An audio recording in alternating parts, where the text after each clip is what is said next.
Yes, yes, yes, yes, yes. Man, ready to talk some football. I'm going to double check to make sure that I am good on all my social media platforms here. I am coming live to you from YouTube, Facebook, and Twitch. All right, checking out, just making sure everything looks good here, making sure everything looks good, ready to roll. I got a great show for you today. Got a great show. I'm going to give you. We're going to talk a little bit about three quarterbacks that are getting the start.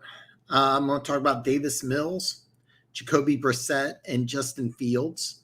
I'm going to give you my top three MVP candidates as of today, as of right now. And as always, any questions you have, I will answer you live. Man. I'm very excited. Mike's in the house. Welcome, Mike. Hey, Mike, I would love to know how you did this week. I took the loss with the Chiefs, but that is okay. That is okay. Oh, I almost forgot. I did make a bet. I did make a bet that I will go over last. And you know what? I didn't even look. Actually, won't. I forgot to do that. I'm going to make sure that the bet I have, the number is still valid. And I should have done that right before I went on the air, so I apologize. I'm going to make sure the number I have is still valid because it dropped and I took it. Okay, still valid, and I'll go over that later on. So, Funk, what is up? By the way, I'd love to know your opinion. I love the white pants. I thought the white pants were cool, man. I thought the white pants were really, really good. I thought it was good. Alex, welcome, brother. Yo, Dan, the world is falling on my Texans. We will not win another game till Taylor is back. If Taylor stayed and we beat the Browns. I'm not sure you beat the Browns, but for those of you that don't know, Davis Mills is going to be the starting quarterback for the next couple of weeks. And let me give you a background on Davis Mills. Davis Mills, I brought this up on I just did a quick Google search, but you can do it for yourself. But just a quick synopsis. Davis Mills was a 5-star player coming out of high school, the number one ranked quarterback. Some people say number one ranked pocket passer. Some say the number one ranked quarterback, but he was considered a 5-star player. For those of you who don't know the rankings, it goes from 1 to 5 stars. If you're a 5-star player coming out of high school, I don't know if this is true for both basketball and football, but here's how it is for football. As a general rule of thumb, there's somewhere between 15 and 40 of these players every year. And if you're a 5-star player, it means that you're going to be in the NFL. Even if you don't have a great college career, you have NFL talent. Basically, you can get a scholarship from any school in the country. You will be basically you're considered an NFL player, and that's what Davis Mills was coming out of high school. If you're a 4-star player, there's about 200 of these that come out every year. You can get a scholarship from every college in the country. You are basically a future All-American caliber player. Not guaranteed in the NFL, but you're definitely an impact player as a freshman. The 3-star player is basically a starter. There's I don't know. I'm generalizing here, but about 500 to 600 of these players every year coming out of high school. Basically, you have the capability of being a starter. You're not necessarily NFL bound, but 5-star players are highly rare. All right. And Davis Mills was a 5-star player. He only played 11 games at Stanford, but he had every tool necessary to be an NFL quarterback. He's big arm, powerful arm, very intelligent, big body, has all the tools, but he had injury issues while at Stanford. So for him to get the start, because it sounds like it's a hamstring issue. I'll be perfectly honest. I don't know how severe the injury is, but I was kind of under the impression, I'm kind of reading between the lines here. If necessary, he could play. I think that they want to see what they got in this young kid, so I'm kind of surprised that they made this move. I've been saying this for months, Alex. You've been hearing this. if somebody is around Deshaun Watson, somebody needs to tell Deshaun, come out and play. Help your own cause. Help your cause. Get on board. Get on board and join the team. Just play. Just play. Please, you would only help yourself. You don't have to stay in Houston, but this is hurting you. It's hurting the team. It's hurting everybody. Just play, baby. Just play. This is going to be a fun game because I think that Houston has the possibility of beating Carolina. However, Carolina had a great win. If Dustin is here, I'd love to know what you think because I know he was very excited about beating the Saints. So hopefully he can make it. So Mike says he lost a small bet on the Finns, won a small bet on the Green Bay game was one I thought about myself. The line jumped up to 11.5. I hate those double-digit lines, but I thought about it myself, and I paid the price. I don't blame you for betting on the Finns. I actually kind of liked it myself, but they're in trouble. Jacoby Brissett gets a start. I'll talk about this right now. Jacoby Brissett, for those of you that don't know, fourth-round pick out of NC State, went to New England. Bill Parcells loved this kid. Very high on Bill Parcells' radar and high on Bill Belichick's radar. They went ahead and traded him because they had at the time they had Garoppolo and of course they had Brady. So they went ahead and moved him. I think they got a decent draft pick out of him.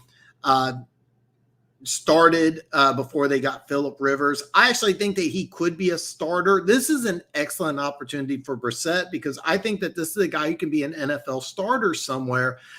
Can he be an elite starter? Is he going to be, a top 10 quarterback? Probably not. But can he start in the NFL? Yes. And this is an excellent opportunity for him because the one thing about Tua is he got hurt in college.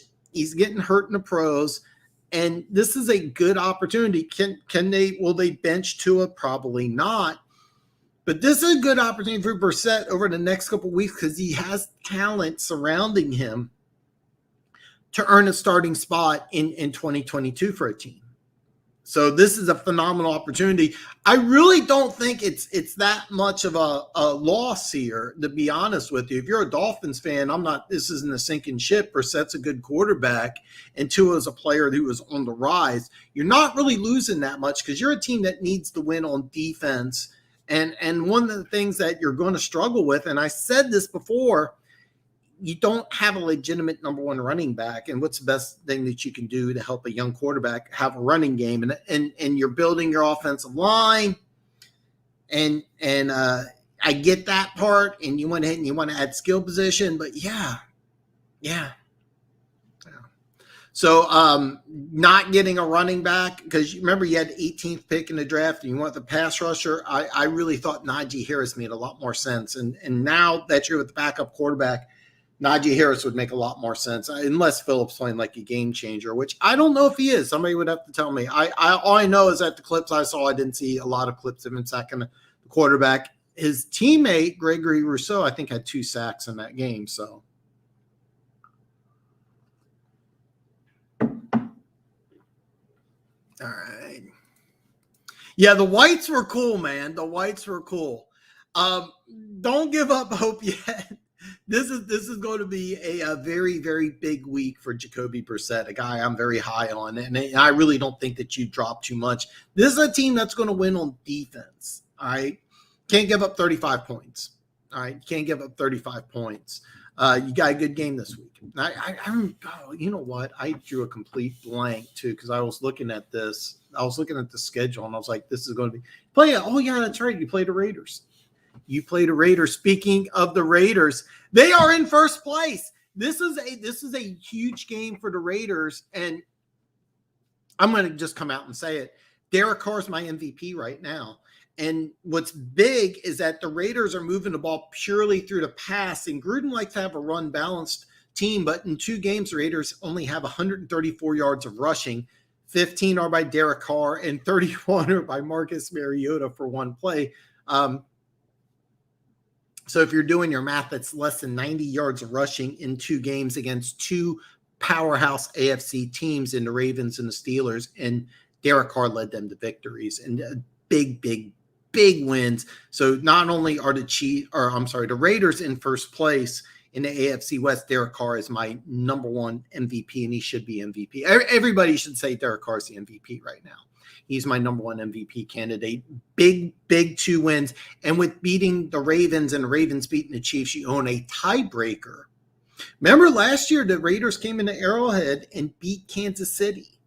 The Raiders, now, before you sit here and you say, oh, the Raiders have arrived, the Raiders are dangerous, they've done this the last 2 years. They started off hot. They were, I think, 6-2 2 years ago, 6-3. And then the Jets beat them by 30 and then finished 7-9. And then last year they went ahead and beat Kansas City in Arrowhead, and they looked like they were a really, really good team. Fell apart. Finished, what was it, 8-8? Now, I got 100 on the Raiders with over 8 wins. I do think they will win that bet, but if you're really excited about the Raiders right now, just remember they fell apart the last 2 years in the second half of the season. They need to go ahead and step up again. Yeah, Alex, I saw that. I saw 3 weeks. So I'm glad you let me know the difference here. They promoted Jeff Driscoll, the starting quarter, to the backup spot. Again, can you call Deshaun? I know you two are tight. Let him know he needs to play. It's a Davis Mills show, and if he plays decently, even if they don't win games, he'll stay in as starting quarterback. But really, Deshaun Watson, man, please come out and play. Your Manny Diaz is going to be fired. And by the way, I was thinking about this.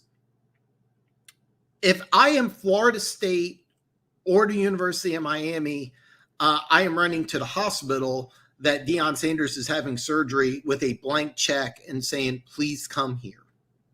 Please come here. For those of you who don't know, Dion Sanders played football at Florida State. I think he still lives in Florida. I could be mistaken. He's the head coach at Jackson State. And a lot of times when players and athletes and celebrities say, it's not about the money, we're trying to do some good here, it's always about the money. I don't believe that with Dion. I think he took the job at Jackson State partly because, he could coach his kids, and because I think that Dion Sanders is really trying to do good in the world. I think that he's trying to help out these small all black colleges. Jackson State's part of what's called the Southwest Athletic Conference. If I remember correctly, I don't know the whole conference, but there's Southern, Grambling, Mississippi Valley State. I know there's like 3 or 4 other ones, Alcorn State. And I think Dion Sanders is trying to do good for not just Jackson State, but the whole conference. And he's trying to help his community, and I applaud him. But if I'm the University of Miami or I am Florida State, he's having surgery today. That's why I said run to the hospital. And I would say, Dion, what can we do?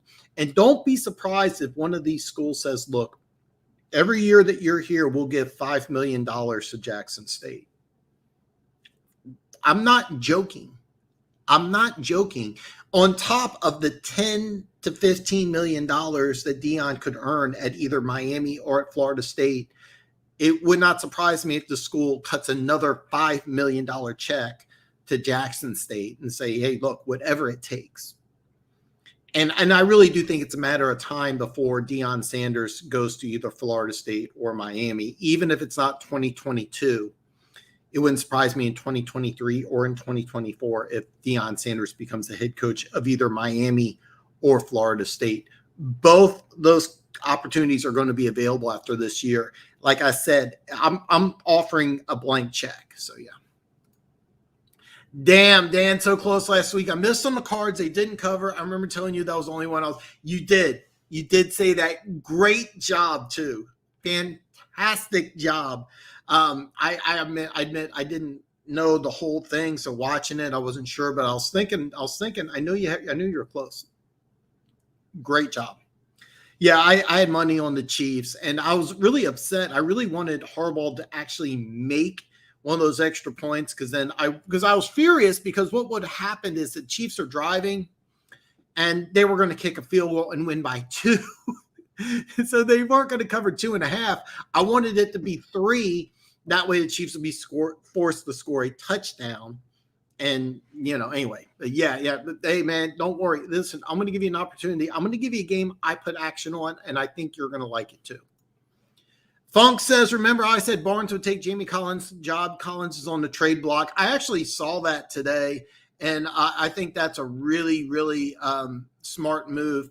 Not benching Collins, but Collins on the trade block and getting more draft picks. And the reason why that's good is because you got a guy in John Dorsey who's been good everywhere he goes at getting those 3 to 5 round. I think the key picks is that when you talk about the NFL draft, it's round 1. Round 1 is where you make all your money at. That round 1's where you got all your attention, okay? Where you build your teams, rounds 3 through 5. Those are the key rounds. You got to hit on those rounds. And Barnes, 4th round pick. The guy who played the starting corner, no way I'm pronouncing his name, Melifanu or whatever, wasn't he a 3rd round pick? Starter. Looks good. You tell me. From a small sample size, Melifanu looks better than Okudah from what I've seen. You tell me. You tell me. Because my sample size is small, but Melifanu, a third round pick, looks better than the 3rd pick overall in the draft. So yeah. And and that's all it is that you got to hit on these 3rd and 5th round picks. Jamie Collins could go somewhere, get you a 5th, a 6th. You might be able to get a 4th. But when you got a player that you're announcing on the trade block, you're not going to get market value. Now that said, remember I was talking about Stafford only getting a 2nd or 3rd. You got 2 firsts, and maybe you can get more.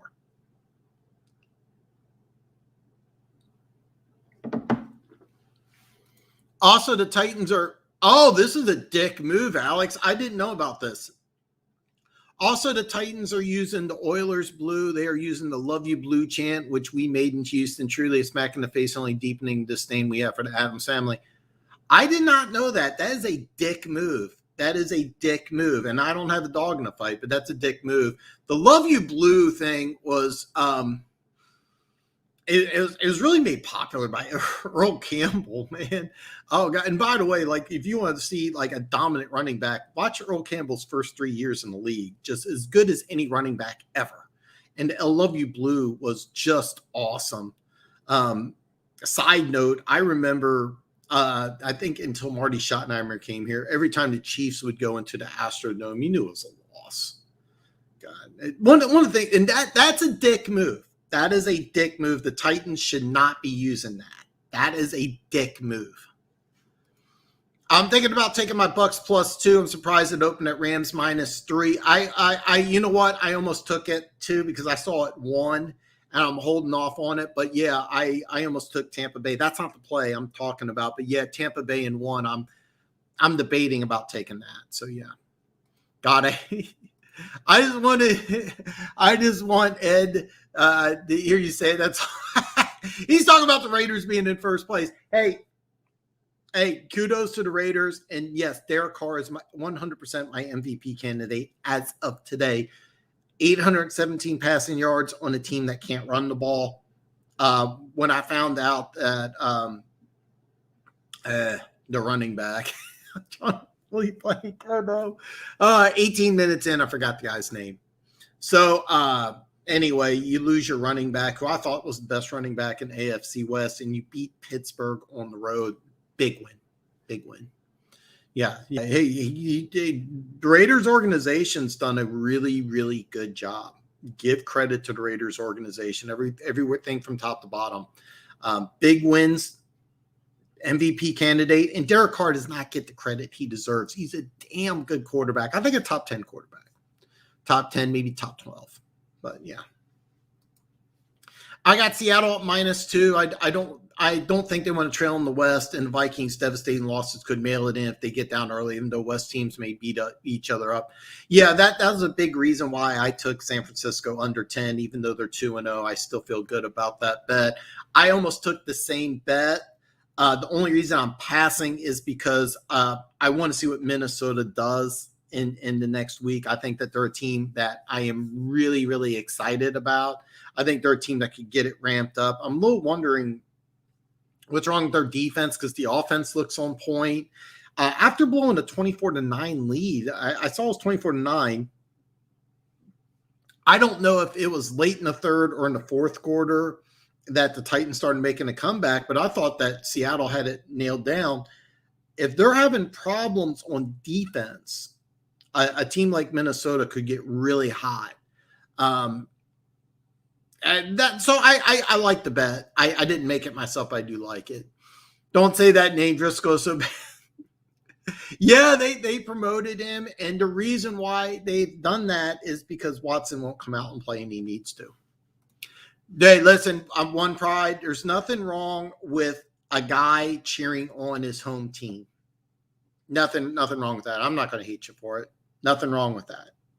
Nothing wrong with that.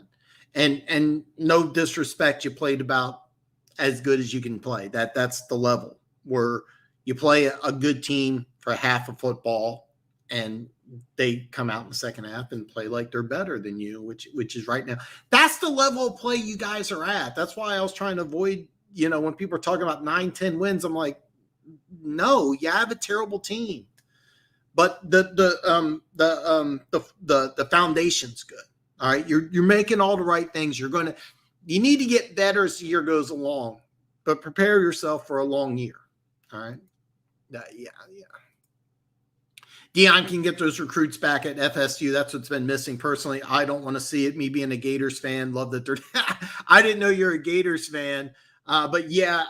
By the way, Dion would be great at either the University of Miami or at Florida State. I know a lot of people would say that Dion can't be at the University of Miami. That's not true at all. He has a lot of ties to both Miami and at Florida State. I think Dion going to the U. Manny Diaz, and I don't blame the University of Miami for giving Manny Diaz a shot, but he's obviously he's not cut out for it, and it makes sense. It's his first time being a college football head coach. He just stayed at Temple, got his experience, and I'll be interested to see where Manny Diaz goes. I think he'll go somewhere to be a defensive coordinator, a high profile school.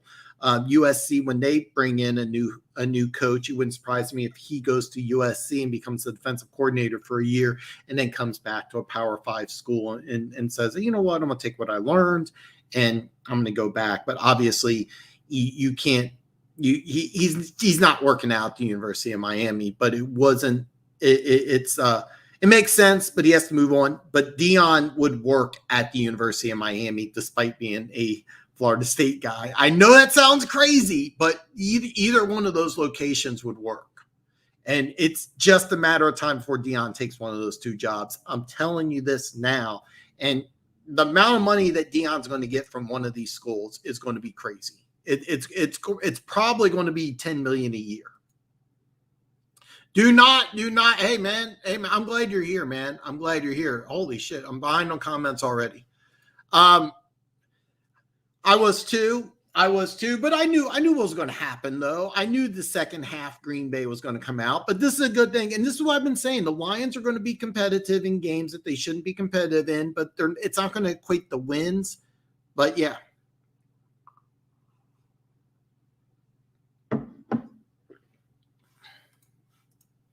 And neither one of these guys even have coaching experience to the best of my knowledge. I think that's why I think Dion would be great for the University of Miami, because Ray Lewis and Ed Reed would come to games. They would be involved in the process. But yeah, Mike said they should go after her.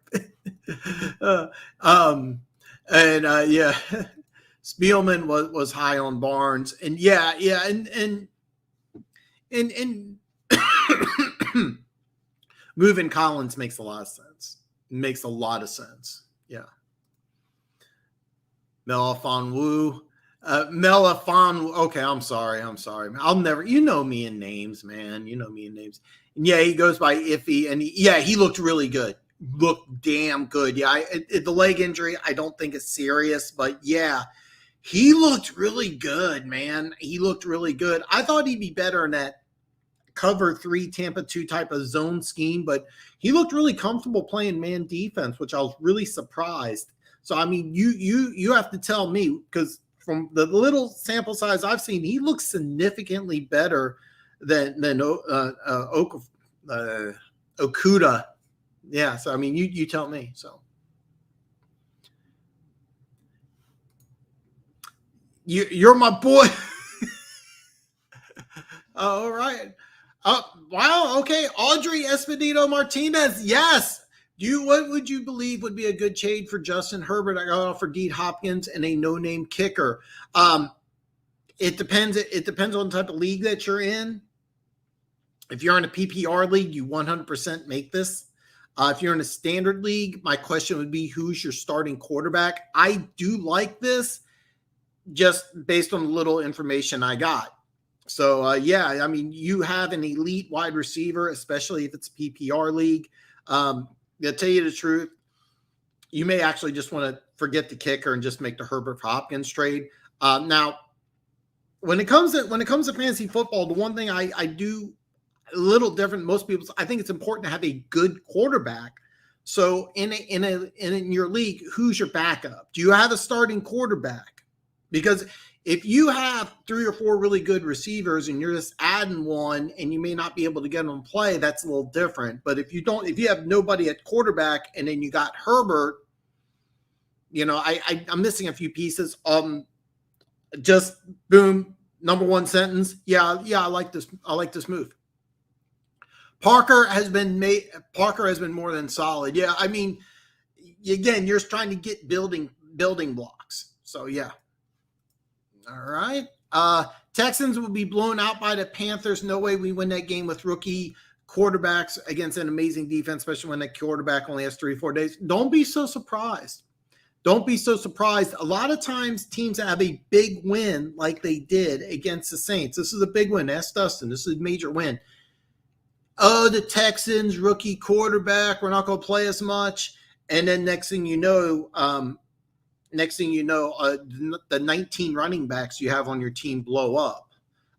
Ingram goes off for 150. Philip Lindsay has a 60-yard touchdown. Don't be surprised if your Texans win this game.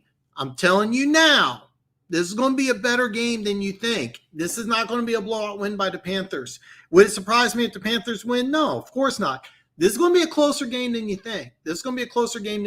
Because the one thing I've really liked about the Houston Texans so far is that they can run the football and the defense makes plays. And that's all you can ask for. If you have a running game and you're able to get turnovers on defense, a staple of Lovie Smith is to go ahead and get turnovers. A Lovie Smith staples. So you have a running game, right? You have a running game.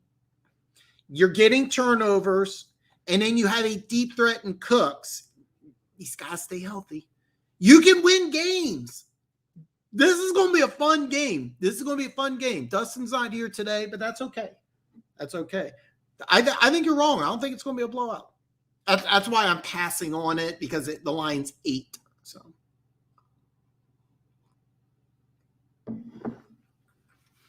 Funk, I'm actually glad you brought this, because I'm actually really glad, and I am so sorry. I am behind on comments here. People don't really give Carter credit. Yeah, 100%. He was drafted in the 2nd round only because of his brother, who got killed in Houston, by the way. I think it was like his rookie season was like 73 sacks or something crazy. That's why he was drafted in the 2nd round. He should have been like a top 10, top 15 pick. And he's right now the NFL MVP. Yeah. But little known thing. Okay.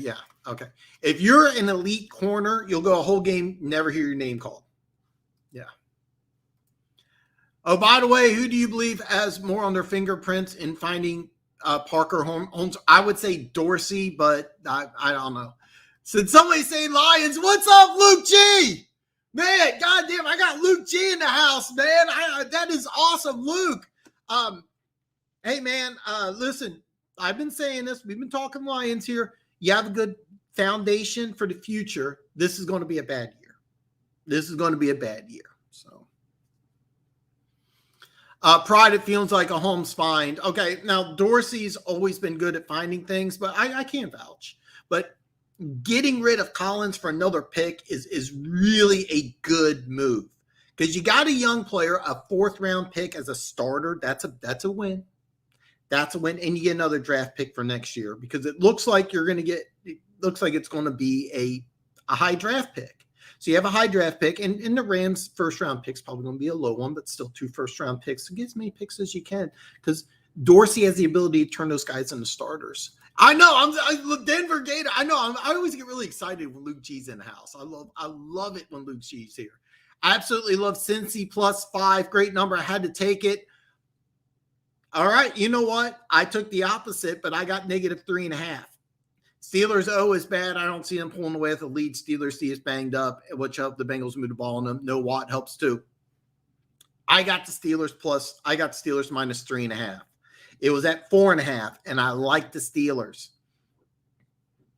Steelers are at home. They're a veteran team. I got just the opposite, but I got 3.5, and that's a game I put action on. So, I did not know this. And I didn't know he was a DB coach, and that would make sense if Ed Reed moved up through the ranks. But would Ed Reed be the defensive coordinator if Dion was there? Why not? So, I mean, yeah. But if you're telling me Dion can't be the coach at the University of Miami, I'm telling you that you're wrong. By the way, kudos. I didn't watch the game. I know I said I was. I didn't watch it, so I'm sorry. I didn't see the Michigan State win. But whoever the coach is there, and I'm drawing a blank on his name, but I know he came from Georgia, and I know he's bringing SEC talent to Michigan State. If he stays there, that Michigan State team could be really, really good. They could be really good. Even if Mills taking over in the second half against the Browns couldn't cover the 14-point spread. Yeah, it was a closer game. Don't rule out. I'm really looking forward to Thursday night. So Mike's talking a little trash. Damn, I know, man. What? I guess this is a Lions Gators channel. By the way, kudos to the Florida Gators almost pulling the upset. Oh God, we would have talked about that quite a bit. We would have talked about that. Yes, we would have talked about that. By the way, kudos to not only Funk asked, and I was only half right. The Raiders and the Denver Broncos are taking the lead in the AFC West. So yes. Yeah, I was blown. I honestly didn't even pay attention to the game. I mean, I'm excited about it because I love SEC football, but I'm like, yeah. Mike, are you with 15 games left, it still looks good. At Mike, I actually said 9 wins at best, 7 at the worst, but the defense can get the ball. We can get 10, and they're about to fix that problem. I will disagree. They are a team, I think, that's building a fantastic foundation. Everything from the owner to the GM to the coach. I'm not a fan of the defense. I think that they should use the Dennis Allen 4-3 scheme. I still will stand by that. And it wouldn't surprise me if they go into the offseason, they say, you know what, we're going to switch back and we're going to do what we did in New Orleans. But that's kind of what I'm looking at. But the foundation's good. And then during the draft, the Lions are going to be they're one of many teams to talk about. Actually, it's funny that the team that everybody's going to talk about is probably going to be the Vikings, who get the Jets' first round pick. The Vikings are going to probably end up with the first pick in the draft. And then what are they going to do? Because they're obviously, they got Kellen Mond, who I'm really high on. But, you got Kirk Cousins. Do they really want to use that pick on a quarterback? It's going to be a lot of fun. The draft's going to be a lot of fun this year. Herbert the pervert isn't doing well for me. I've been trying to tell people that I think this is going to be a down year for the Chargers. Okay, Audrey says you go. Okay, yeah, 100%. Okay, then no brainer. Make that trade. Definitely make that trade. That's awesome. I don't get a lot of fantasy football. I don't play fantasy football. I am one. Now I'm going to tell you this, Audrey. Even though I think you're the only girl here, I am going to tell you this right now. If you're not paying money, I don't care if it's $5 or $100, You can't ask questions. If it's a free league, you better pay for it. But it's good to have a girl in here. I'm not going to lie. It's kind of cool. How many of their teams in the chat are expecting 3 stars? Bring it in here, man. It's a big win for the Raiders. A ton of credit. Big win for the Ravens. By the way, just right before I went on, I finally saw the clip. I didn't even know about it till 15 minutes before I started the show of Jackson Mahomes throwing water on the Ravens fan. The guy was being a dick. So, yeah, but if you're weak on the receiver, yeah. I'll say would maybe kind of strong. We definitely had a chance in that game. We killed Bama. That's what I'll surprise you. Outran them completely, which I was floored. I kind of wish I would have watched that game. Instead of watching NFL games late Saturday night, I watched Arizona State BYU because I have a very soft spot for Herman Edwards, who's taken over Arizona State. That quarterback I thought had a legitimate Heisman chance if they beat BYU, a dark horse, but since they lost that game, he made a few mistakes. He's going to be an NFL quarterback, and they have a left tackle who is going to be a first-round pick. So there's some – what Herm's doing at Arizona State's really good, but they did lose that game. So, yeah. We see from the Stanford – so we got some Stanford love. I almost put action on Stanford. They were a 16.5 dog against USC. They always play them tough. And then afterwards, the USC coach got fired. So it was kind of cool. So, Cardinals fan. All right. Saints missing. Yeah, I saw that. I wasn't sure how much that would affect it, but I thought that it would have an effect on the game. So when I saw that, I was like, maybe Carolina wins this game. But you tell me. It's an 8-point line on Thursday night. I actually like Houston to cover. I'm not going to bet it, but yeah. What do I think of the golf performance? I actually thought it was pretty good. I mean, you lack talent at receiver. By the way, Funk,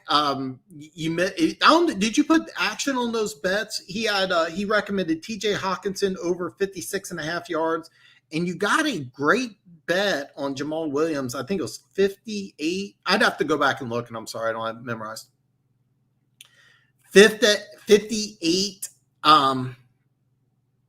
total yards, and I would have bet both of those. I passed. But yeah, you won on the TJ bet if you made it. And then Jamal, I don't know why they didn't use him more often, to tell you the truth. But yeah, some love for Audrey. Yeah, that's kind of cool. Yeah, I see the Steelers winning. Seriously, I almost took action at 4.5. When I saw it, the 3.5, I put action. It's going to jump up 4. If you got 5, that's a great number. I have no problem with that. Maybe they win by 4. We both win. So yeah. Mike, what do you think of Bubba Bolden? Mel Tucker, that's it. Yes. And by the way, if he stays there, that's going to be a team that's going to be ranked every year if he stays there. Because if you're able to get SEC talent at a Big Ten power, well, they're not really a powerhouse, but if you can get SEC talent added to a Big Ten school, because Michigan State's always going to be able to get top 50 recruiting class. You add some SEC talent in there. If he stays there, and I'm not insulting Michigan State when I say this, because it's a Power 5 program, but it's not an elite program. All right, it's not an elite program. A lot of times if you win or you're ranked at a school like Michigan State, you leave for something bigger and better. For example, the USC job. All right, but if he's there, if he stays there, and he will build that team up, that will be a perennial top 25 team. So,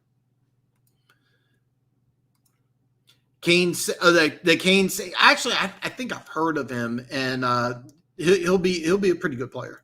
Oh yeah, Dan, I won't be here for Friday's show. I'm heading to. Hey man, dude, that's awesome. That's awesome, dude. You have all my social media, man. I don't hunt myself, but I got all the tools. I got all the tools to go hunting. I've never been hunting.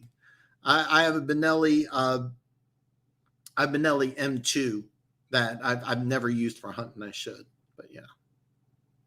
Yeah. But man, no, send me pictures, man. I definitely would love to see it, man. That's awesome, man. That's awesome. I know it's early, but who's been a disappointment so far, and who's a surprise? Um, well, you know what? I don't think it's really a surprise, but I'll give you my MVP candidates. I'll just do it now. I'm going to give you three. My top three, and I already told you number one's Derek Carr, but number two, CMC. And for those of you that don't know, CMC's touched the ball 59 times. He's on pace for 500 touches. There's only a handful of players in NFL history that have over 400 touches. I know Larry Johnson for the Chiefs set an NFL record for carries. He broke James Wilder's record. I think Eric Dickerson had just under 400 carries for his 2105 season, but he had 400 touches. I think Jamal Anderson, 98 when the Falcons got to the Super Bowl, had over 400 touches. That may be it. And Christian McCaffrey is on pace for 500 touches. Now, if you look at his yards per carry, it's 3.8, 45 carries, 170 yards, but he's literally put the team on his back. 14 receptions for 154 yards. So, I mean, he's on pace for an MVP season. That obviously will not hold up, but it's hard to believe a guy coming back from an injury like that, they're just going to say, okay, just put the team on your back, and they're 2-0. They're 2-0. So that's a surprise so far. Disappointment, not to me, but to a lot of people, the Green Bay Packers, who may not make the playoffs. So and then my number three MVP candidate. And if you want to flip-flop CMC and Kyler Murray, I understand, but Kyler Murray's my number three at this point in time. 75% completion percentage, 689 passing yards, and 7 touchdowns. He has 3 picks, but only 51 rushing yards. But if Kyler Murray gets 4,000 passing, 1,000 rushing, he'll be MVP. You can't deny him of that. And he's going to have a game where he gets 150 yards rushing. I mean, it's really just a matter of time. But Arizona being 2-0 is pretty cool. I'm not gonna lie. I mean, the whole NFC West is pretty cool, even though Seattle blew that 24-9 lead. Still, yeah.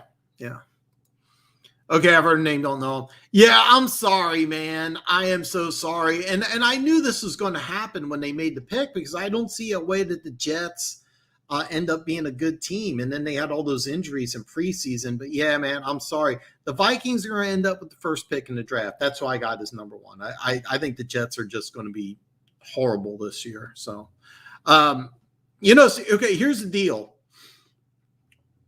In my opinion, and remember, one pride also wrong about Stafford. I wasn't even close. So here's a drill.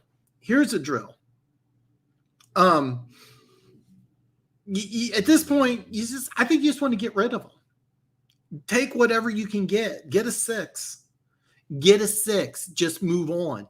This is a guy that was part of the old regime. Get him out, clean up. Because what you're doing is you're starting from the ground up. Everything you're doing is building up. He's not part of your long-term plan. So just get rid of him, and it doesn't matter. It really doesn't matter. You get anything for him. You get a 6. That's great. Realistically, a 4th or a 5th, because you're kind of announcing that you want to get rid of him. But of course, remember how do you remember me saying the same thing about Stafford? How wrong I was. So yeah. Aaron Jones and Derrick Henry crushed it for both. Oh yes. That is awesome news, man. That is awesome news. Williams let me down, but yeah. Those unsportsmanlike conduct calls are terrible. 8 of those calls in the Dallas Chargers game. My Texans had a whole 12-yard play wiped out because Jordan Aikens spun the ball towards the opposing team. Yeah, I know the college ranks, the targeting calls, and it's going to tone down. I'm going to say something that's going to be unpopular, but it's true. When the replacement refs were in, you saw it firsthand. The NFL officials do a really damn good job. They do a fantastic job. And it always gets better as the year goes on. I know it's not popular to give credit to the referees, but they do a fantastic job. I mean, these guys are moving at world-class speeds. It's hard to do, but it will get better as the year goes on. It always does. Believe it or not, it always does. So yeah, I mean, yeah. Taunting on Excel. Yeah.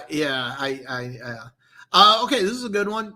What's your feelings on CEH? Had a costly fumble in that Ravens game shootout versus. Okay. With how I feel about CEH, it's first fumble in 2 years. Well, 18 games. I mean, he missed a few games as a rookie. It was like 300 touches. I always look at offensive line. You got 3 rookies on the offensive line. He's fine. Is he playing like a first round running back? Yeah, I thought he was a second, third round running back. I thought J.K. Dobbins, I would have taken him over CEH. I didn't think Jonathan Taylor would be a good fit in Andy Reid's offense because I think in Wisconsin he caught like 7 passes. It's something ridiculous. But his first year in Indianapolis, he caught, I think it was like 35 or 40, something like that. But CEH caught like his last year in college, I think it was like 55 passes. And that was on that LSU team that averaged like 85 points a game. So, I mean, he's fine. He's going to be a good player, really good player. He's going to have a big game. Maybe against the Chargers. A lot of people are looking at the Chargers as a team that's always been able to play Kansas City well defensively. But remember, Gus Bradley left to take over as defensive coordinator for the Raiders. Very underrated, very good move by the Raiders. I'm wondering how this defense is going to do against a pissed off Chiefs team that's been putting up tons of points against better defenses than the Chargers. So I actually do think it could be a shootout. I'm kind of waiting for the line to drop. Let me see here. I'll take a look right now. What's the over under? Because I'm kind of hoping it drops. I was thinking about taking over. Right now it's 54.5. I'm kind of wondering if I can get like 52. But yeah. I think I do. Well, let me put it this way. I think Kansas City will score over 30. What the Chargers will do on the flip side, I'm not so sure. So Alex has gotten control already, but I guess it'll die down around week 10. It will get better. It will get better. It was the only time I could taunt since we ain't going to. It's okay, man. It's okay. He was, man. Give him a lot of credit, man. Slasher, welcome, brother. Okay, for those of you that don't know, I saw this on the Red Zone. I didn't have a chance to watch the whole game, but let me just throw this out. Okay. It's 3-0. Philly's up. They're on the 1 or 2 yard line, and it's third quarter. And for some reason, they go for the touchdown instead of going up 6-0. And I thought that was a massive mistake. Turns out to be they lose the ball, and then San Francisco goes down and scores a touchdown and ends up winning 17-11. When they were up 17-3, they went for 2, which another move, even though it worked, I didn't really get it. Slasher, here's my question, and I'm sorry, I'm a little behind on comments. How do you feel about these coaching decisions? I would have liked a more conservative approach, especially when you were defensively stopping the Niners. By the way, I have money on under 10 wins for the 49ers, even though they're 2-0. How do I feel? The offense isn't that good. That offense really isn't that good. So I feel fine. They're going to hit the NFC West. They get it. If they win a game in the NFC West, I will start to worry. But until that happens, then no. Yeah. Thanks. You called it, man. You called it. Let me see here. Okay. Yeah. I still believe it. He's doing a fantastic job. They're 2-0. So, yeah. I don't think wow. Okay. I don't think Tua's an NFL quarterback. He's too small and doesn't have the arm to play in the league. All those weapons at Bama made it easy for him. You have to throw guys open and don't have to block. Okay. He's not really that small, and he does have an NFL arm. I will disagree, but I can't disagree that the weapons at Bama made it easy because, I mean, look at what he had. I mean, he had arguably, if you took all those players that he had at at Bama and you put him on the NFL team, he has top 5 skill position talent on the NFL team. I think he does have the arm, but he couldn't stay healthy in college at Alabama, where he's protected by an NFL offensive line. So is he going to be able to stay healthy in the pros? So far, the answer is no. I think that, I don't know if he's too small or not. I don't think his size was really an issue, but I think he has the size. I think he has the arm. I do disagree with that. I can't disagree with the Bama statement, and I don't know if he can stay healthy. Look, you can't be an NFL starting quarterback and be healthy. You can't miss 5 games every year, and I don't know how many games he's going to miss, but yeah, it's not. To be honest with you, I think the Dolphins are really hoping Brissett really balls out and could be their quarterback, But I think as of right now, Tua's their guy. But when he comes back from this injury, he has to finish the rest of the season. He has another setback. You could see Watson or somebody else. But yeah, there's some questions about Tua. Cliff is a good coach, and hey, look, they're doing good right now. I mean, I'm impressed. The Cardinals have impressed me. Yeah. I remember I predicted preseason 4-1 start for the Broncos, lose to the Ravens, beat the Steelers. AFC West is crazy. Can Raiders sustain? Started off with 8 wins and fell off. Cliff, not sure Chargers make next. Okay. All right. I don't know what you're trying to say there, but yeah, man, you did call it. Hey, look, there's a lot of good things to like about Denver. A lot of good things to like about Denver right now. I think they have the best defense in the AFC West. I also think that with Tua, I'm sorry. I got with Locke, I would like them more than with Bridgewater. Bridgewater's playing fantastic. You got your rookie running back. You got Javonte Williams a little more involved in this game, which is a smart move. I love the 1-2 punch. Yeah, you're in good shape, man. You're in good shape. Are you as good as Kansas City? As a Chiefs fan, am I worried? Not this year, next year. And are you going to keep Bridgewater long term? That's another thing. So, matter of fact, Drew Lock may be in Miami. So yeah. I'm with you, Denver Gator, and you. If you're a Broncos or Raiders fan, you should be very, very, very happy right now. You can have an elite, but defense not winning anything. But the Lions defense, I can't blame coaching. With the defense, here's the issue with the defense. It's a lot more talent. But I really thought that you were going to do the same thing that you did in New Orleans, and that's run that Dennis Allen 4-3 scheme. And it wouldn't surprise me if you do that after the season. But it's a combination of talent and it's a combination of players. But the fact that you have a lot of young players on that defense, that's a good thing. But unfortunately, you'll see the results more in 2022 than 2021. So. Denver Gators, the Broncos have the 4th easiest schedule this year. Yes, hey, look, there's a lot of things to like about Denver, but their first 2 wins, I mean, less than, stellar teams. So as a Chiefs fan, I am not worried. So the NFL rule I hate is losing a timeout when taking a challenge. Timeouts are so critical in the game, and take it away so easily seems unfair. Take away a challenge, not a team's timeout. That's something that they've actually toyed around with, is that you have 3 challenges. What is it? You have 2 challenges, and if you win both, you get a third. Well, they've talked about it that if you lose one, you lose it for that's it. They toyed around with that.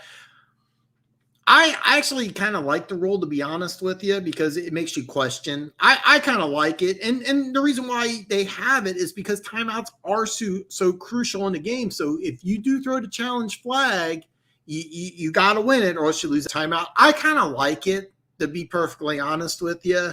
But I get where you're coming from. 100% get where you're coming from. This season, no doubt, Chiefs number 1, but maybe a hot start in Denver makes us confident and competitive in the West for a wild card. Would you say wise one? I'm definitely not the wise one. I love it, but yes, yeah, absolutely.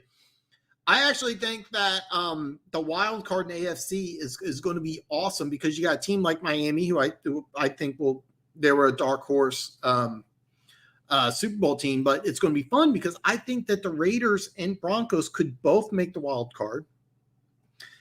You got the Dolphins, still a viable wild card team. You got the Patriots, still a viable wild card team. All right, you're probably not getting one out of the South, and then in the North, what you got Browns, Steelers, Ravens. All right.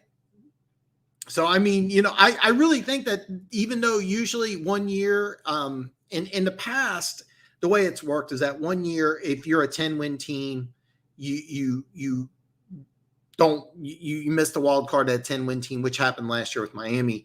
The next year, 9 or 10 gets you in. Usually it's back and forth, but with now 17, I think that there'll be a 10-win team in the AFC that will stay at home. I think there'll be a team that's 10-7 that will stay at home. And it's going to be interesting. Is it going to be Denver? Is it going to be the Raiders? Is it going to be the Steelers? Is it going to be the Ravens? I mean, there's going to be a very good team in the AFC that's going to be sitting at home. And I'm saying this week too, because there's a lot of good teams. I mean, the Patriots may finish 9-8, 10-7, and stay at home, and people are going to say like, "Whew." But yeah, and here's the deal: only one team gets the bye. That's why with the Raiders beating the Ravens and then the Ravens coming back against Kansas City was key. The Raiders had that. I think it's like second or third. It's tiebreaker challenge. Okay, so like obviously it's head to head, then it's division record, then it's common opponents. So that's a big win for the Raiders, big time win for the Raiders. So, but yeah, absolutely. Could Denver get to a wild card? Yeah, they're good enough. Here's the thing. Both the Raiders and the Broncos are scary, but for completely different reasons. The Raiders are scary because you got an MVP caliber quarterback in Derek Carr, and he is an MVP caliber quarterback. In Denver, you have a great defense that is probably going to get better as the year goes on. All right, you have Von Miller, Bradley Chubb. You have a secondary of a bunch of new corners. Justin Simmons is a great safety. Great safety. And then you can run the ball. Great defense, running game, weapons on offense. Denver's very scary. Very scary. San Fran D is good, but we had too many chances to capitalize and win. The play calling really has me questioning the future, especially with the coaches putting in rookies to play. Yeah, I had a lot of questions about your coaching, and it makes me wonder. Now, this is kind of a weird.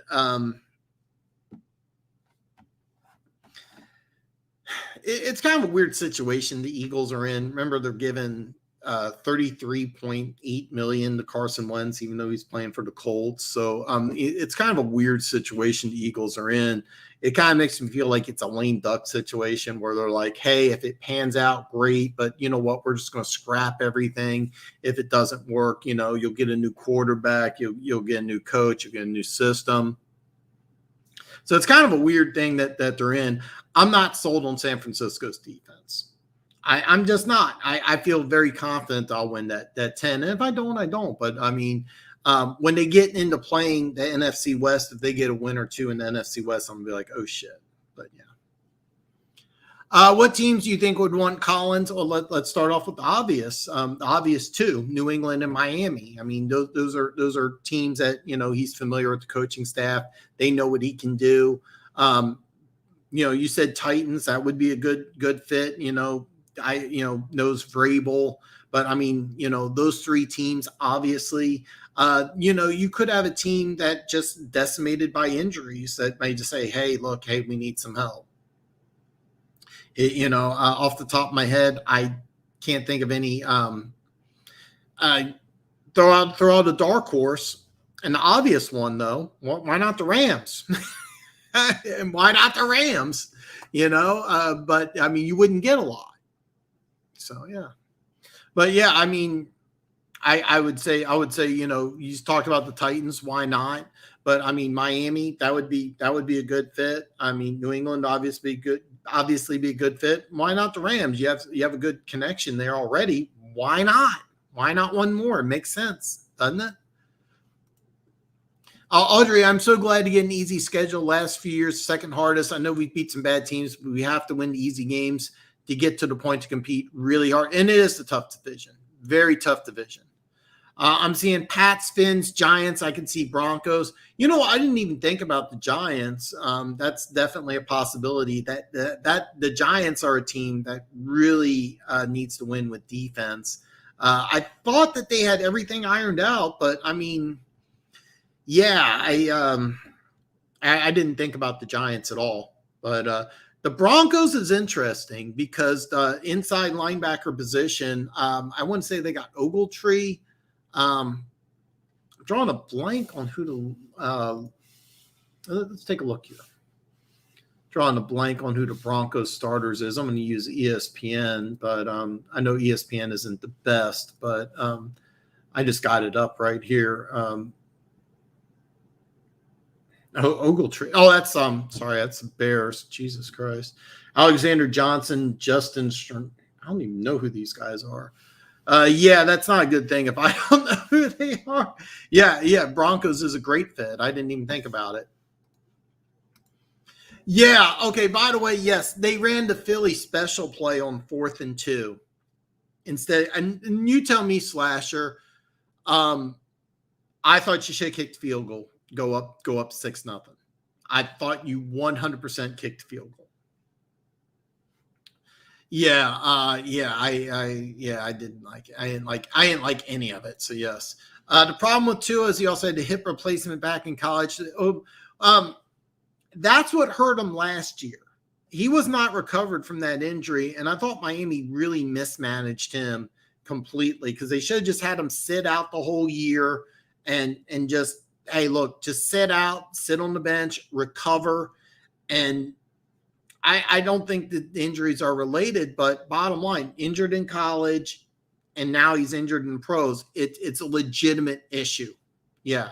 I don't know if that's affecting him or not, to be perfectly honest, but when you're injured in college, that draws a red flag. Now he's already injured, and it's week 2. So, yeah. O-line still arguably top 10. Hurts average time throws above 2.9. The offensive line's fine. And from what little I've seen, I think Hurts is fine, but that play call was terrible. So, I mean, yeah. And by the way, if you do finish, let's just say like 4-13 or 5-12 or something like that, and you bring in a new head coach, you're probably going to get a new quarterback. So,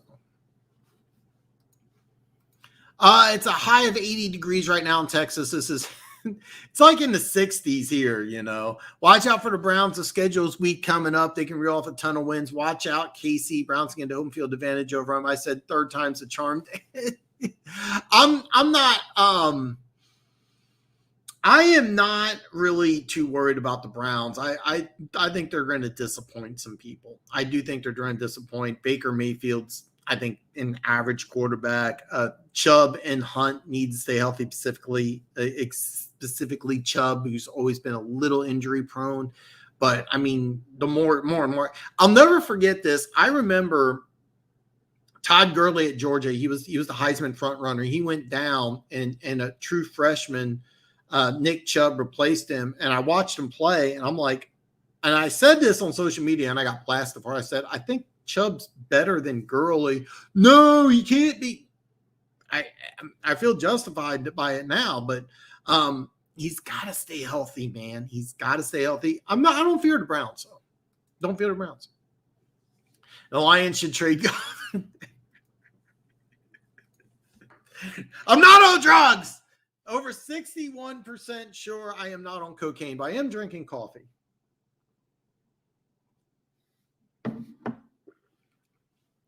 That's okay, man. Hey, we're all here just to communicate. We're all here just to chat. If pride, none. If they are smart, Theodore Roosevelt, Teddy, 2 gloves is just fine. You guys can keep going. You always ask who is the best safety in the NFL. I don't know if he's the best. I actually, believe it or not, I actually think Minkah Fitzpatrick's the best.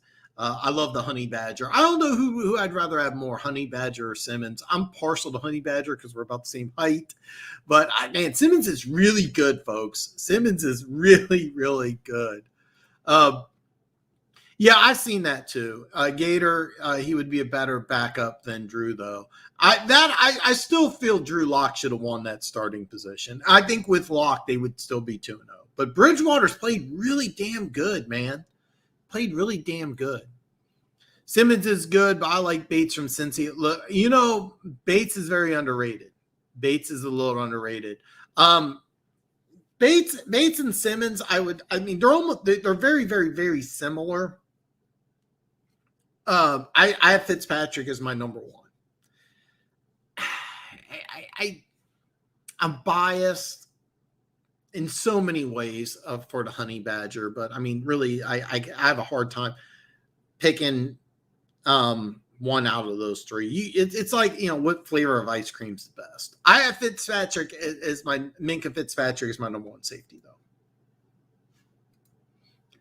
Better backup than Lock, perhaps. Who would start for you guys? That's interesting. Gator doesn't matter until 2020.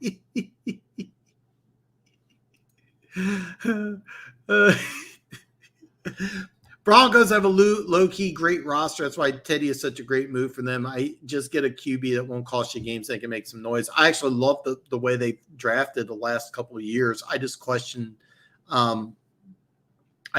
do they have the right offensive coordinator, because they're kind of running an old school offense. But I do like the 1-2 punch at running back, and I think they're using it right.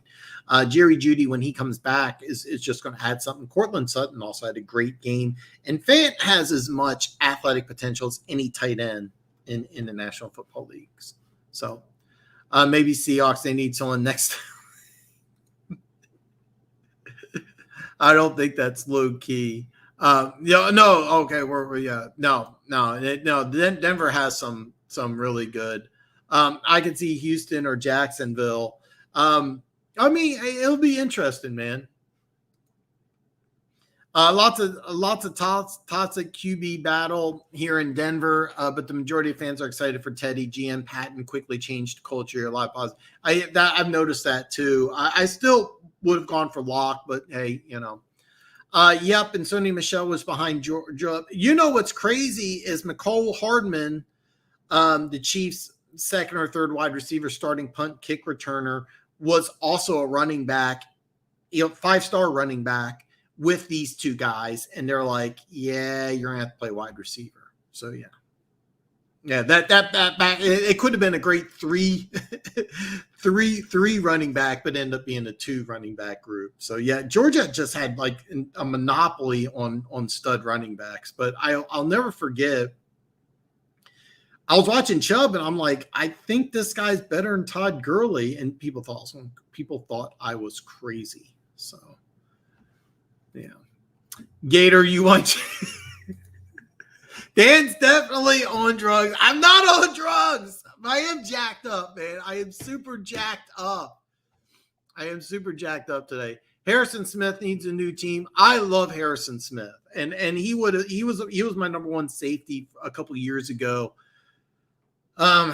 Yeah, he is. I big time Harrison Smith fan. And if the Vikings don't get things turned around, then they'll have an opportunity against Seattle. If they were 1-1, I probably would have took Seattle. But hey, that's going to be an interesting game. That's 2 desperate teams. Seattle's not want to go 1-2. So Houston has a good roster. It's all injured, and it's all running backs too. Alex, you want? One Pride 40, by the way, is selling his bathwater for $9.99 on his OnlyFans. Normally, I don't promote things on my show, but yes, absolutely. Go to Pride, go to One Pride 40's OnlyFans and get his bathwater for $9.99. So yeah, I'm with you. Hey, Pride, keep Collins. We're in the market for a pass rusher since Chubb's out 6 to 8. Well, you know what? I talked about Chubb and I forgot. Yeah. There's lots of teams that need a pass rusher. Here in Kansas City, we need one too. But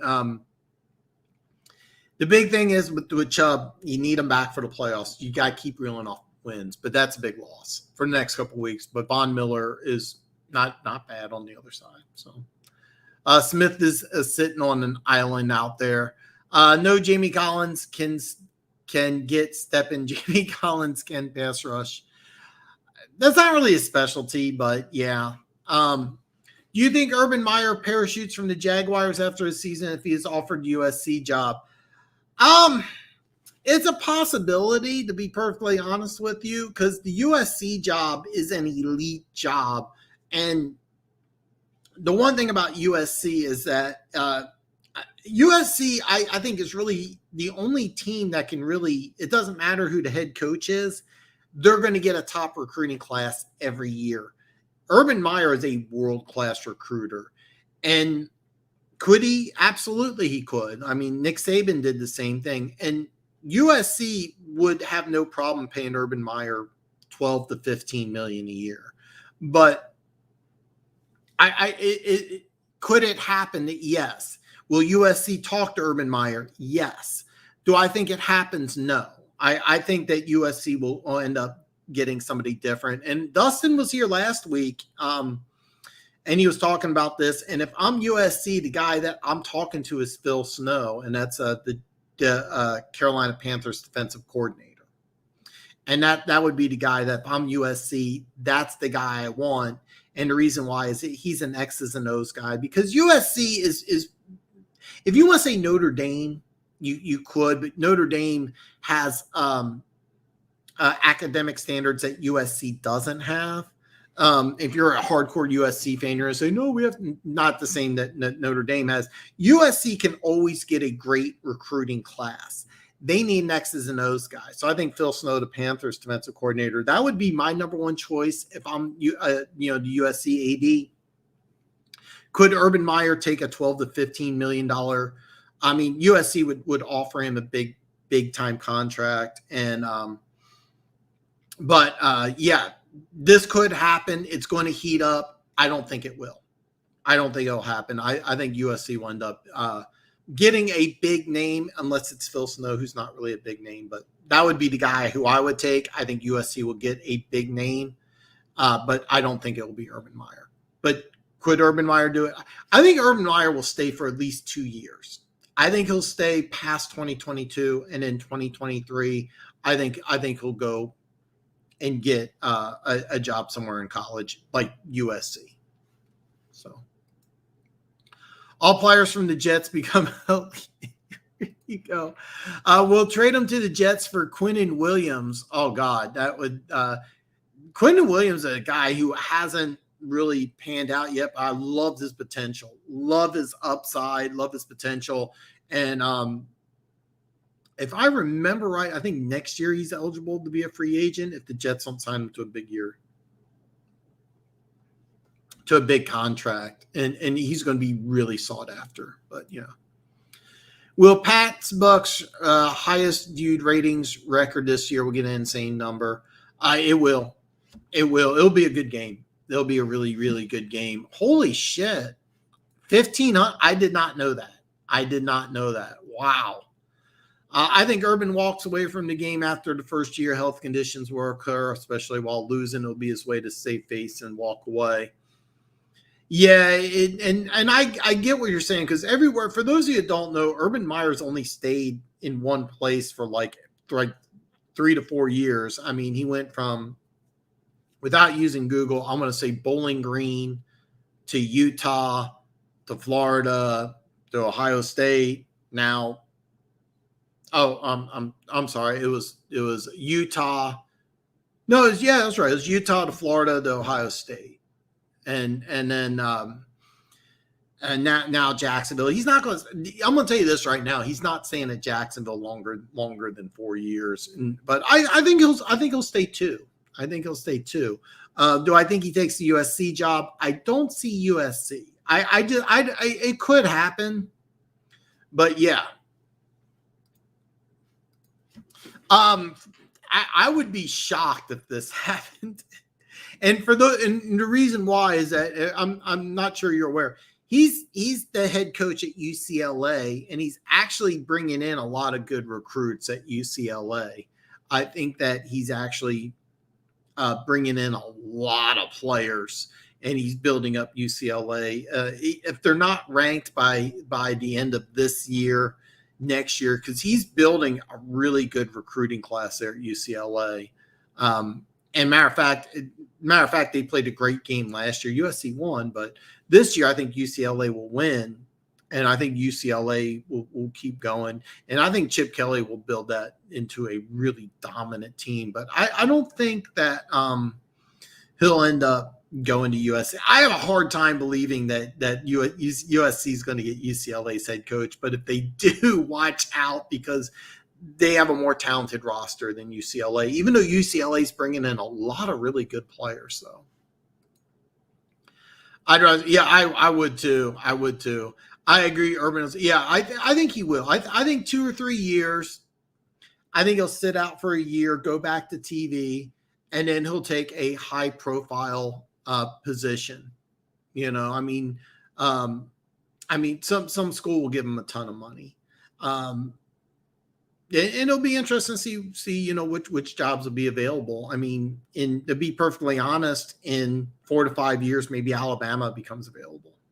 I mean, Nick Saban, I think, is at 69, something like that. 69. I mean, Nick Saban's probably not going to be at Alabama for the next 5 years. That might be where Urban Meyer would want to go next. But yeah, I think the next 2 years, Meyer stays there. So yeah, Tim Kelly has been an amazing play caller as of late. If he can continue the way he's going. Tim Kelly can be a head coach in a few years. Absolutely. Yeah. He will get interviewed. So I almost spit out my coffee. I read one Pride statement. I'm shocked about that. That's going to be a fun game. This almost made me spit out my coffee. By the way, Aaron Glenn would love getting Quinnen Williams. He would love to get Quinnen Williams. What team do you think would take a chance on Josh Gordon since he's on the verge of being admitted? That's actually a great question. And I'm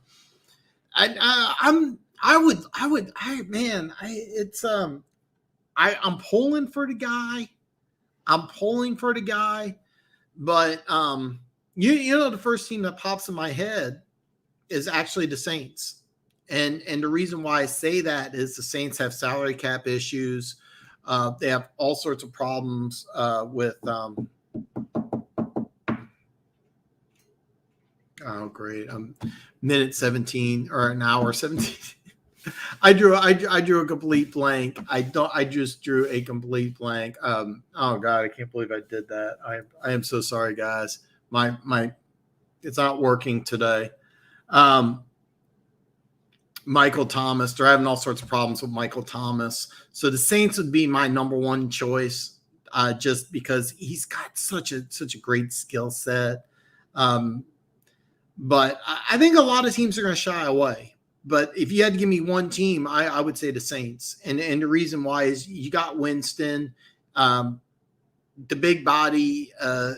Just something about the Saints makes a lot of sense to me.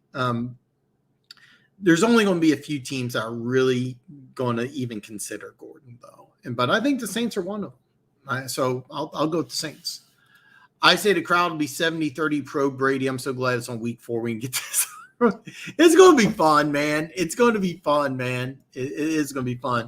I know about Chip. Okay. I'm just saying some talking head stuff. LOL. I hope USC gets a flag football coach.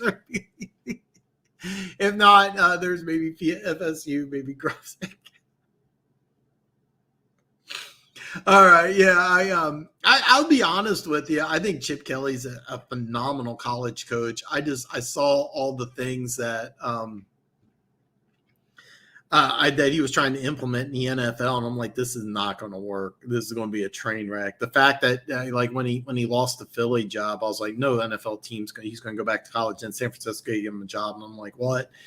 And he did a good job on defense. Remember, he brought in Preston Buckner and Eric Armstead. He was going to run a multifaceted 3-4 defense, which I thought was brilliant. Then he was going to run that hurry up college offense, and he wanted to treat his players like college kids, and it just didn't. Yeah, no, I know, but UCLA, I think he's going to turn that. If he wants to stay there and he doesn't want to go anywhere else, UCLA, I think he has a couple really good recruiting classes, and USC, I really think I have to agree with Dustin, man. Phil Snow, I think, would be a great fit for USC personally, because USC is the one team or the one college football program that you're always going to have a good recruiting class no matter who. You don't need a world-class recruiter. Now, Pete Carroll was a world-class recruiter. And he, instead of having, top 25, top 30 classes, they were having top 5 classes or top 3 classes even. But, that's why a guy who's an X's and O guy makes sense to USC. I think, to be perfectly honest, if you took Chip Kelly and you put him at USC, I would put them as a top 15 team immediately, because I think he would bring a lot of those players from UCLA over. So, yeah. Yeah, don't trust Urban Meyer words. He left us hanging at Florida. He said he had health issues and coach at Ohio State like 2 years. Yeah, I know. He absolutely. I didn't really buy the health issues, and let's be very clear, he's not going to be at Jacksonville for the long haul, but I think he does stay for at least 2 years. And Urban Meyer does like to bounce around.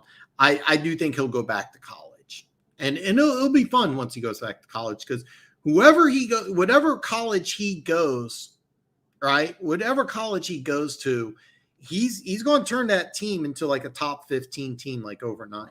I mean, he does. I don't know what he tells kids, but I mean, he's a fantastic recruiter. Alex is on board. Texans going to beat the Panthers, 3 interceptions and 2 sacks by our defense. He's on board. Yes. You know what? I meant to talk about this.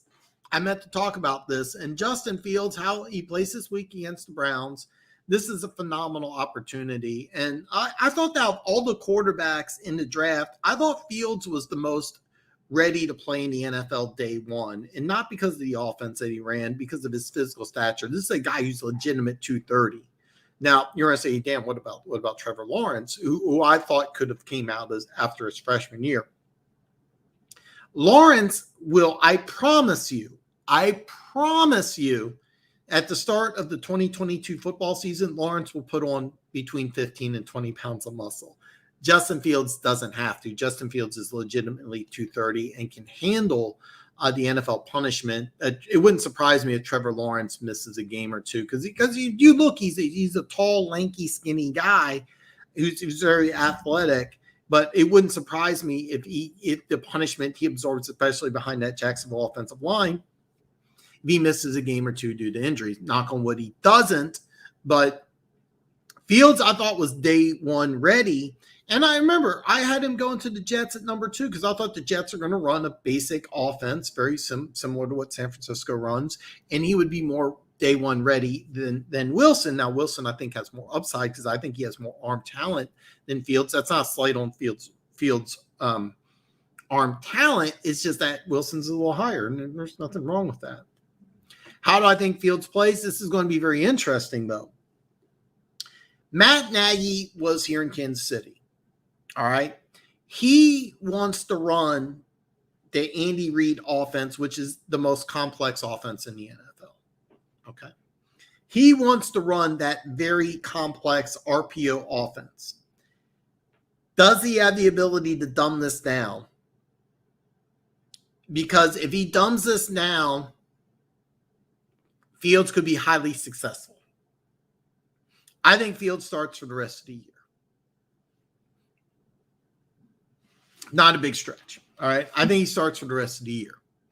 How well does he play? I think he could play very well. But they have to dumb the offense down. All right. One of the big things about Patrick Mahomes is that he has a photographic memory, or a near photographic memory. Everybody raves about Patrick Mahomes being able to absorb the immense Andy Reid playbook, but he also got a year, and he also got Alex Smith to help him. Andy Dalton is probably helping, but I don't know if he's helping the same way Alex Smith helped Patrick Mahomes, because Patrick Mahomes has gone out of his way to say, without Alex Smith, I'm not winning MVP awards. I don't know if he's getting that level of help or not, but if they dumb down the playbook, make it very simple. And if you watched, I watched just the red zone. I didn't see the whole game, but if you watch against the Bengals, it looked like what they were saying is that you go here, and then you run. He should not take longer than 3 seconds. He should not be there in the pocket, like doing like with Patrick Mahomes or for example, Derek Carr. He should not be sitting here going through progressions. All right. They need his progression to go 1, 2, run. And that's it. He needs to have 50 to 75 yards rushing in order to be successful, which normally I don't recommend, but Fields is a little different than most. They need him to have 50 to 75 yards rushing in order to be successful. David Montgomery has to have 30 touches. The defense really needs to come and play. And the Bears defense, I think, will come and play. This is going to be a fun game. How do I think he does? I think he'll have plays that will be on ESPN both. I think he'll do something very dumb. I think he'll fumble. He'll do something. He'll have a turnover, he'll have a mistake. And I think he'll also have a great play. I think he'll have like a 25, 30-yard scramble or do something really fun. He'll start for the rest of the year, and I think he'll play decent. The problem is with Nagy, he's got to dumb down that offense. He can't do the overly complex Andy Reid offense. He's got to dumb it down. I'm not exaggerating when I say this. He needs to use about 10%. I'm not exaggerating. I mean this. He needs to use about 10% of the Andy Reid playbook. The offense that they run in Kansas City, he needs to use about a tenth of that. I'm not even exaggerating. Very simple, very small, and let him run. And he'll be fine. I expect him to have some ups and downs. I know it's not the best answer, but some ups and downs, yeah. Alex, are you in? I know he's in Texas. He's in the Houston area. Did the Bengals make a mistake passing on Sewell? It's too early to tell, but I don't think so. And the reason why I say that is they were very happy with Jonah Williams at the left tackle spot. And here's what's going to happen. Okay, here's what's going to happen when Moton, your starting left tackle, comes back. Sewell's going to go back to the right side. Okay. You're going to shop him because you can get more money for a left tackle than you can for a right. Okay. So what's going to happen is Sewell's going to go to the right. You're going to shop Roton. You're going to get a pick for him, and then you're going to move Sewell back to the left side. Did the Bengals make a 6-2? Too early to tell.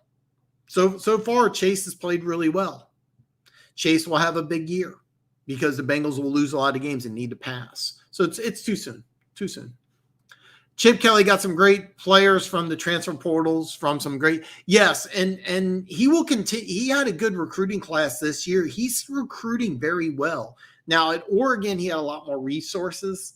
At USC, he would have a lot more resources, but he's building something really good at UCLA. I say really good. When he left Oregon, he had 3 consecutive years of a top 5 program, if I remember right.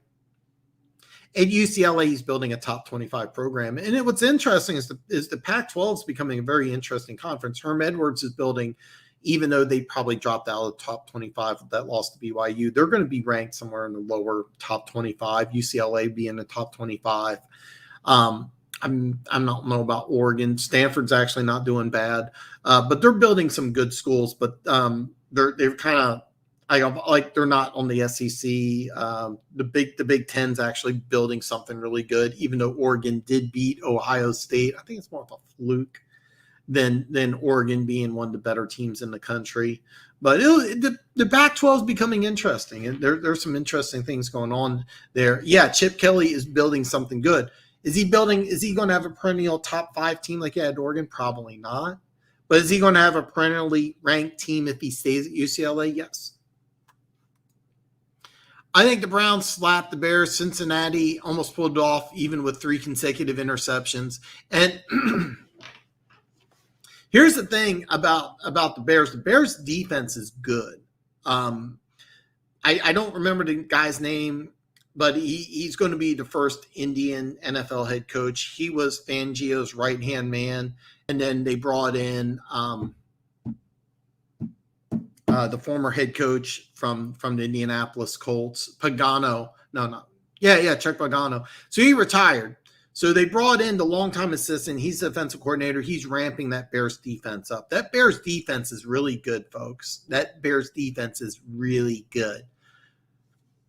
If the Bears are smart and Nagy's smart, in order to win this game, they got to win a low-scoring game. So ball control, running the ball, and they'll make some players. And they'll make some plays. It'll be very difficult for Cleveland to run the ball. So right now I cheer for Sam Houston State. I cheer for University of Houston in major conferences between Texas Tech and Texas. I'm more towards Texas Tech. By the way, I think it's awesome that Houston is joining the Big 12 with BYU. It's going to be a lot of interesting things with the Big 12, to be perfectly honest. I do like Houston joining the Big 12. I really like that. I don't really follow college, to be honest. Keep tags on it. University of Houston isn't good this year. Probably won't be good because our coach is terrible. And I remember okay, for those of you that don't know, drawing a blank on his name, but he coached Geno Smith, and they had a couple NFL wide receivers. West Virginia had this super pass-happy offense, throwing up a bunch of crazy numbers. And for some reason or another, that coach left West Virginia to coach at the University of Houston. And it was just weird because it's almost like a step down. Nothing against the University of Houston, but it's not a Power 5 school. So he goes there, and they fired, was it Major Applewhite, who won 8 games the year before, and the AD came out and said, if you win only 8 games here at Houston, you get fired. And they bring in the coach from West Virginia, and I don't think they've won 8 games the whole time he's been there. And he's not been able to recruit. He's not been able to build anything, where Applewhite was actually – the coach before Applewhite left to take the Texas job. He was bringing in some really good players. He was turning Houston into a top 25 program. And it makes sense when you turn a non-Power 5 team into a top 25 team, you left to, a Power 5 school, especially Texas, which is a major program. He got a ton of money. They weren't good enough. They couldn't beat Oklahoma. They got rid of him. So, I mean, it makes sense. Okay, I got kind of a rant there, so I apologize. So I started calling Trevor Lawrence Sunshine, and we all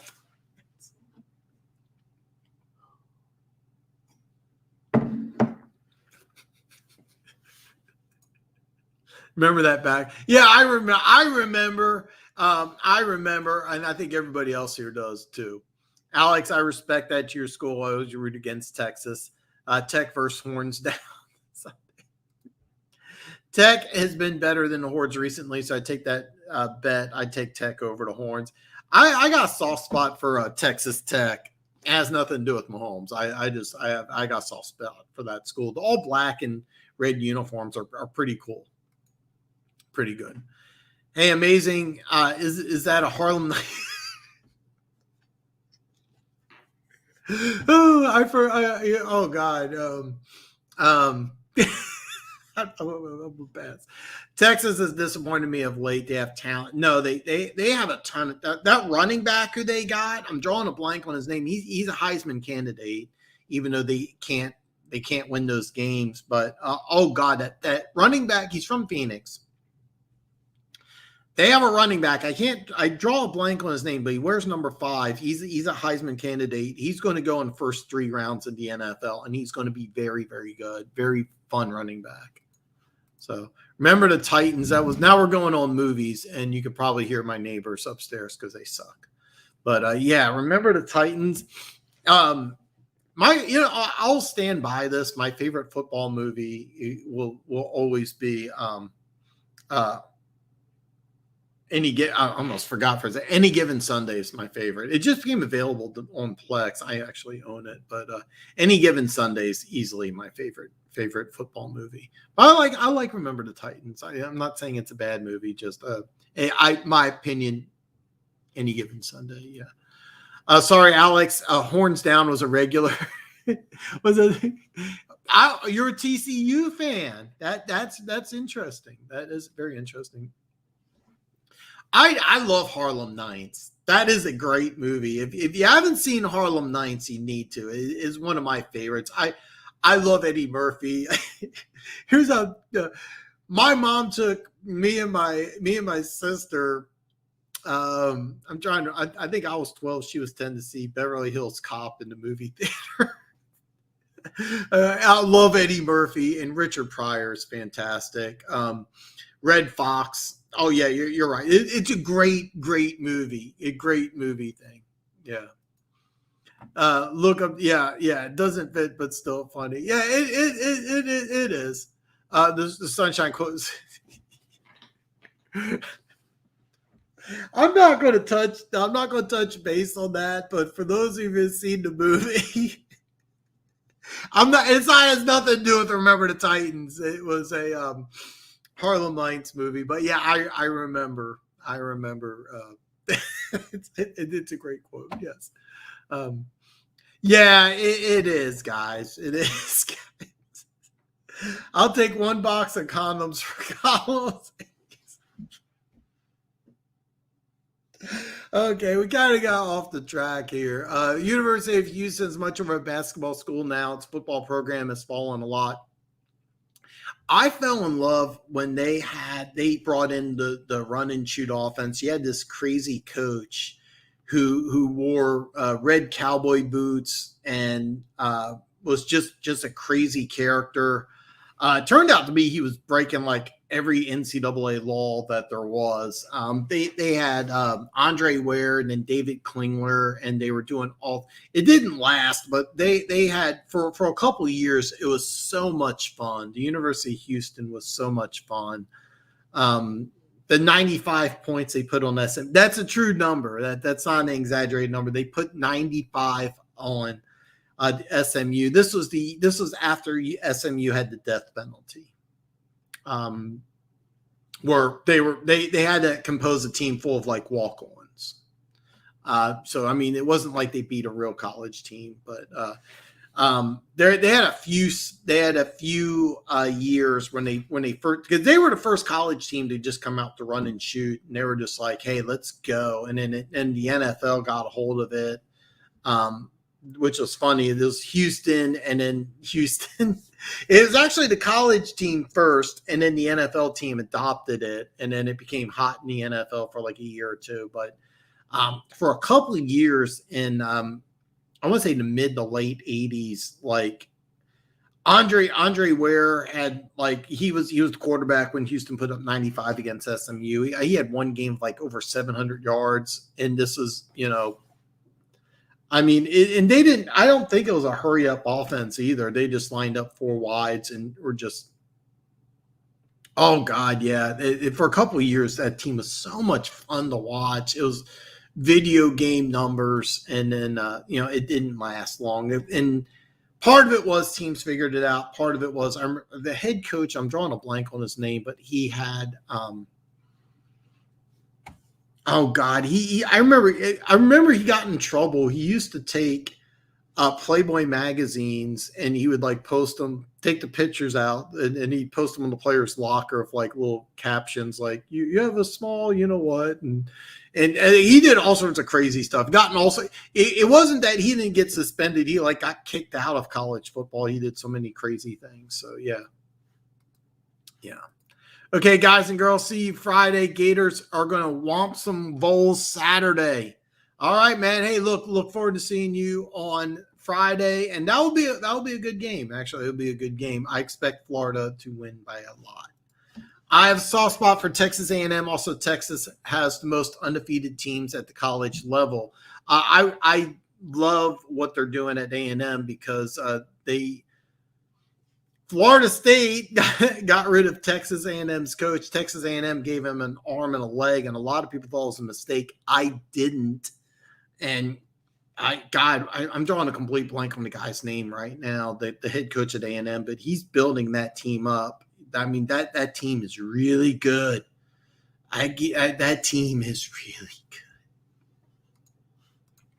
Oh, God, I can't remember his name either, but he did so much crazy stuff at the University of Houston.